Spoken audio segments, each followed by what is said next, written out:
Buat kamu yang klik video ini, mungkin sedang bertanya-tanya, kok ada sih yang namanya saham? Kenapa bisnis mengeluarkan lembaran saham? Kalau kamu berpikiran seperti ini, you're on the right track. Di sini, kami sebagai salah satu platform edukasi mengenai saham akan menjelaskan kenapa bisa ada bisnis di balik lembaran saham, agar kamu tidak kena tipu oleh orang di luar sana.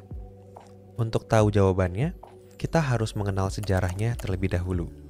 Kapan pertama kali pembelian saham itu terjadi? Pada abad ke-16, Belanda, di saat belum merdeka, masih berada di bawah kekuasaan Kekaisaran Spanyol. Sebagai salah satu penjajah Eropa yang paling awal, Kekaisaran Spanyol menguasai wilayah yang luas di seluruh dunia dan menggunakan uang yang diperoleh dari perbudakan serta perdagangan untuk membiayai berbagai perang penaklukan dan penindasan. Belanda akhirnya menjadi korban dari salah satu perang tersebut dan menghabiskan 80 tahun berikutnya mencoba untuk melepaskan diri. Namun, upaya kemerdekaan Belanda menghadapi masalah besar di awal. Saat itu, Portugal memegang monopoli perdagangan rempah-rempah, mengendalikan semua jalur perdagangan utama ke Asia dan kembali. Oleh karena itu, yang dilakukan oleh Belanda adalah membeli semua rempah-rempah mereka dari Lisbon dan kemudian mengirimkannya ke seluruh Eropa untuk dijual dengan keuntungan. Namun Portugal jatuh ke dalam Kekaisaran Spanyol pada tahun 1580. Dan tentu saja, hal pertama yang dilakukan Spanyol adalah menutup Lisbon untuk pedagang Belanda. Tiba-tiba, jalur utama ekonomi Belanda terputus, dan satu-satunya hal yang bisa dilakukan oleh pedagang Belanda adalah berlayar ke daerah timur dan membangun jaringan perdagangan mereka sendiri. Pada awalnya, usaha ini sangat terdesentralisasi. Pedagang dari berbagai kota di Belanda akan mendirikan perusahaan untuk satu perjalanan. Pada dasarnya, mereka akan mendanai beberapa kapal dan pelautnya, lalu mengirim mereka untuk mencari rute perdagangan baru ke daerah timur. Beberapa misi berhasil dan kembali dengan banyak rempah-rempah. Tetapi, sebagian besar tidak berjalan dengan lancar. Selama 6 tahun pertama upaya ekspedisi, total 65 kapal dikirim. 1 dari 10 tidak pernah kembali. Dan yang kembali hanya membawa sepertiga dari awak mereka. Namun demikian, perjalanan awal ini memberi Belanda pengetahuan dan pengalaman tentang bagaimana mendirikan jaringan perdagangan yang lebih permanen. Tetapi, mengkoordinasikan pedagang individu, masing-masing bersaing satu sama lain, itu sangat sulit. Apalagi dengan Inggris, Spanyol, dan Portugis yang semuanya mencoba menciptakan kerajaan perdagangan mereka sendiri. Belanda tahu bahwa mereka harus bersatu. Jadi, pada tahun 1602, di bawah naungan Perdana Menteri Holland, berbagai perusahaan ekspedisi bersatu menjadi satu perusahaan dengan kekuasaan yang luas. Namanya adalah Verenigde Oost-Indische Compagnie atau VOC untuk singkatnya. Dan penciptaannya menandai babak baru dalam sejarah Belanda. Belanda membutuhkan mesin ekonomi baru untuk melawan Spanyol dan untuk memulihkan negara mereka yang hancur akibat perang. VOC adalah satu-satunya harapan mereka.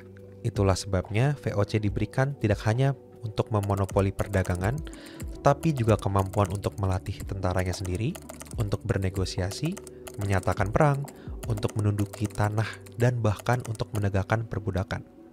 Tetapi, untuk menaklukkan daerah timur, VOC membutuhkan lebih banyak modal. Disinilah ide IPO atau Initial Public Offering muncul untuk pertama kalinya. VOC mengumpulkan dana dari publik dengan menukarkan kepemilikan perusahaannya untuk mencari daerah yang memiliki rempah-rempah yang akan dijual kembali di negara mereka. Pada zaman itu, di Eropa, rempah-rempah merupakan komoditas yang langka, dan barang tersebut bisa dijual dengan harga yang tinggi. VOC membagi kepemilikannya menjadi beberapa bagian kecil agar bisa mendapatkan dana dari banyak orang. Dengan penggalangan dana dari publik ini, VOC dapat beroperasi dengan skala yang lebih besar, melebihi bila VOC hanya mengandalkan modalnya sendiri. Pada saat itu, mereka menggalang dana sebesar 6.424.578 gulden atau setara dengan 1,8 triliun rupiah. Perdagangan saham ini tidak berhenti sampai di sini. orang juga bisa membeli saham VOC melalui pasar sekunder. Sebagai contoh, misalkan ada orang yang kita sebut saja A, sudah memiliki 1 lembar saham di VOC. Namun, ada si B yang juga ingin ikut membeli, tetapi penggalangan dana sudah ditutup. Akhirnya, B dapat membeli saham dari si A lewat bursa saham di kala itu. Inilah yang terjadi ketika kita jual beli saham di bursa sampai hari ini. Zaman sekarang, lebih mudah untuk melihat lembaran saham yang perusahaan keluarkan, karena sudah ada di akta perusahaan. Sebagai contoh, kita ambil dari anak perusahaan salah satu perusahaan terbuka di Indonesia. Di sini, kita bisa lihat bahwa perusahaan itu terdiri dari 33.500 lembar yang dihargai 5.000 per lembarnya. Di anak perusahaan ini, ada 5 pihak yang memiliki saham atas kepemilikan perusahaan tersebut.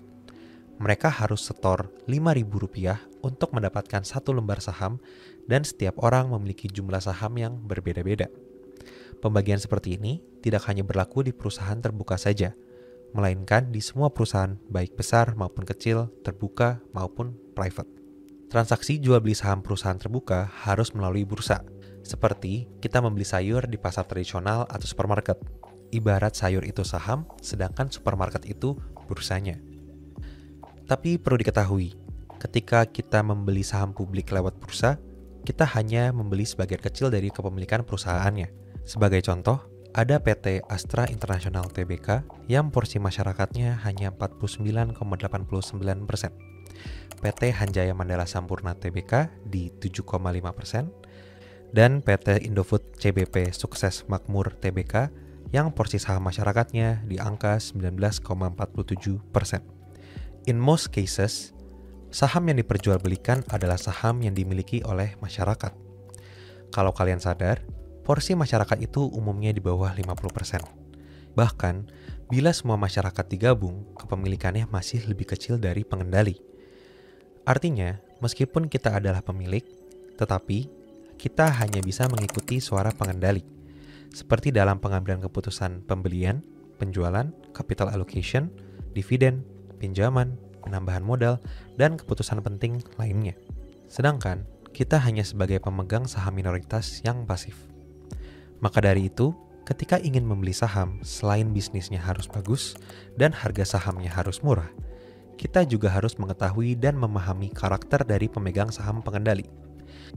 Tentu, kita ingin perusahaan yang kita miliki dijalankan oleh pengendali yang jujur dan fair.